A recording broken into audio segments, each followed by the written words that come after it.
because the compiler eliminated some of them. That's still a little too strong. Let me move on. Now with going wrong behaviors. So these are behaviors where the program crashes or has undefined semantics. Okay. And quite often when you feed a program that can crash or that can go wrong to a compiler, it will generate code that doesn't crash. Okay. And here is an example. Here I'm dividing 1 by y. And we all agree that this division, integer division, can go wrong if y is 0. And then I'm not using the result of this division. I'm immediately assigning 42 to x.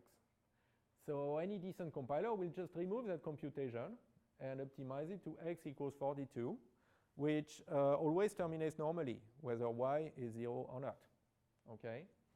So in a way, the compiler has improved the behavior of the program.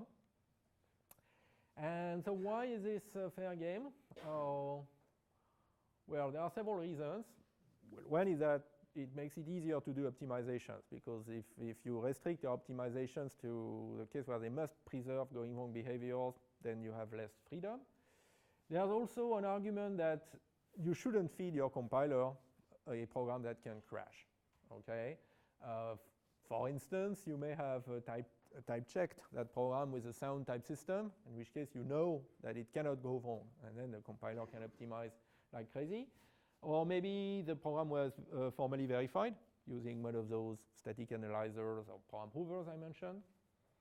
And then there's this excuse that we compiler writers like very much, which is garbage in, garbage out. Okay? Just don't write programs like this, please.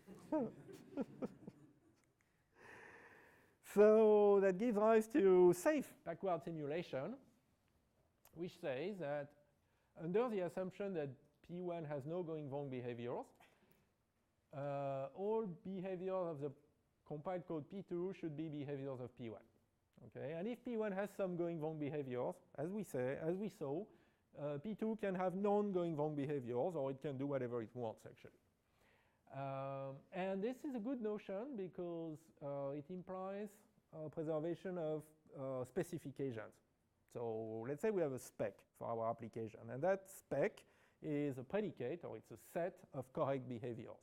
For instance, this code should print a prime number. Okay, terminate and print a prime number. And going wrong is not part of the correct behaviors. Okay? And so we say that the program P satisfies the spec if its behaviors are a subset of those allowed by the spec. And the good thing is that if this property holds, then for any specification, if the source code satisfies it, then the compiled code satisfies it too. Okay? And in a way, that's what we want in the end. For a given spec, a given application, we want to prove, maybe by formal verification of the source code, that it satisfies the spec. And then we want to guarantee that the generated code will also satisfy it. And the good thing about this theorem is that, well, you prove it once and for all, okay, and then it is valid for any specification. You don't have to reprove something about the compiler or about the translation from P1 to P2 every time your specification changes. Okay, so that looks like a good, really good property to check on our compilers, but it is quite difficult to prove. In particular, remember our virtual machine and so on. So, well, we would really need to look at all steps that the compiled code can take and trace them back to steps that the source program can take. And that is kind of hard if your source level steps are broken into several machine level steps, which we saw in our IMP2VM compiler. For instance, assignment of an expression to a variable is just an atomic operation in IMP, but it is several instructions in the virtual machine. And so in the end, you end up, if you try to prove backward simulation directly, you end up inventing some sort of decompilation relation. So for instance, here in your source code, in one step, you go from 1 plus 2 to 3. But in your virtual machine, you have some intermediate steps that don't correspond to the compilation of any expression, like const of 2 followed by add.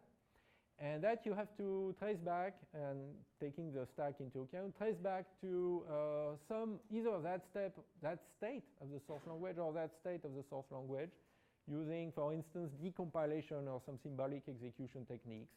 So that can be done. It is quite hard, though, in general. And definitely this is not what we've shown in our earlier compiler proof. What we've shown is rather a forward simulation property. Remember, which is that if the source code terminates, then the machine terminates. Okay, so, or more generally, that the good behaviors of the source code are included in the behaviors of the transformed of the compiled code, or at least assuming that the program doesn't go wrong.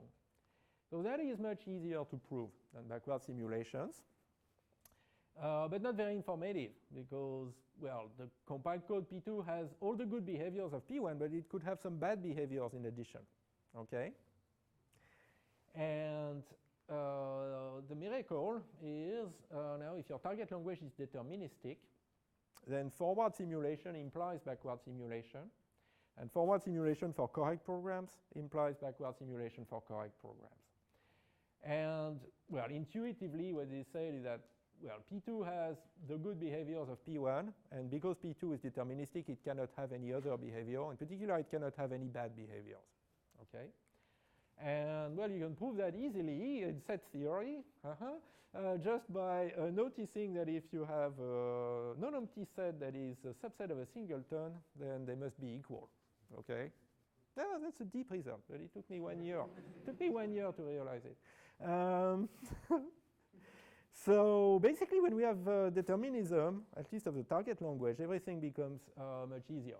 And so just to summarize, so we have those various notions of semantic preservation, and with implications written by arrows, so by simulation being the strongest, and forward simulation and backward simulation, which, if you have determinacy hypotheses, imply one another.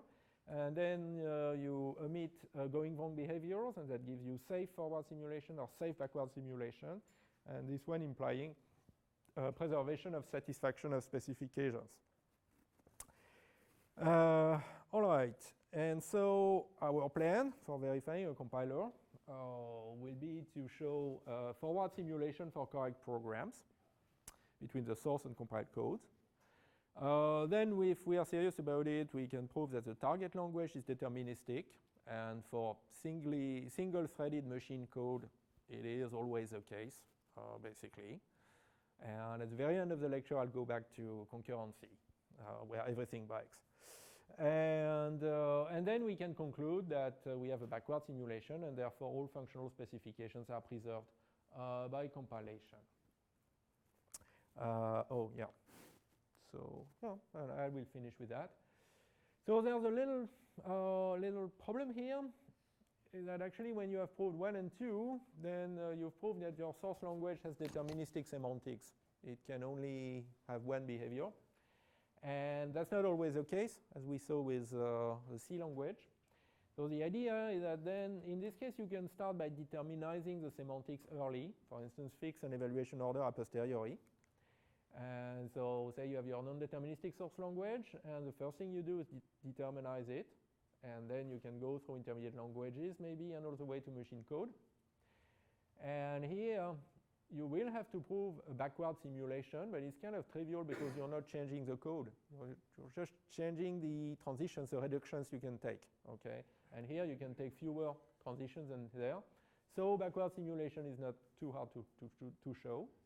But for the other passes, then you can prove forward simulations, which you can compose elegantly, and then argue that the machine code is deterministic, so you have this backward simulation. And then compose those two backward simulations and get your backward simulation for the whole system. Okay, and again, at the end of the lecture, I'll come back to this for the case of the CompCert C compiler, which has, well, all those passes and follows pretty much this approach. All right, so yeah, and I will stop here. So let's go back to our simple compiler, imp to virtual machine. So what we've proved is half of a safe forward simulation result. So remember forward simulation, every safe forward simulation. Every good behavior, every non-wrong behavior of the source program can be found in the compiled code. So here the good behaviors, well, there are two, termination and divergence. So we showed that if the source program terminates, the machine terminates.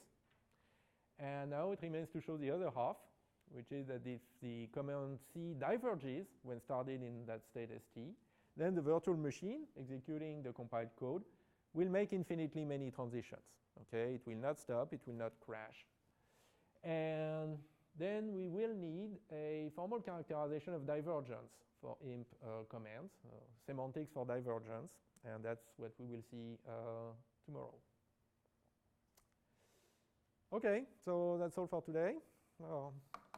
Thank you.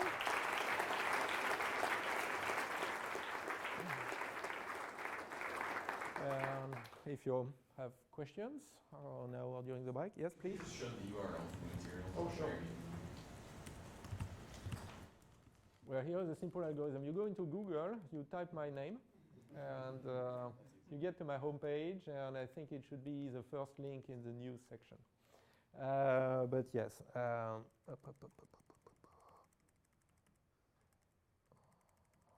Oh, that's a lot of slides.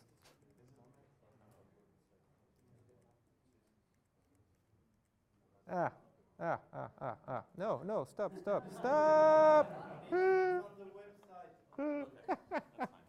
Okay, I hate Acrobat Reader. Okay.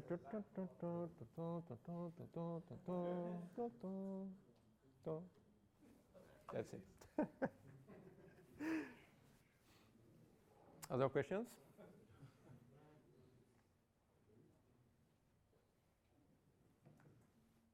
Okay, well, let's have a break.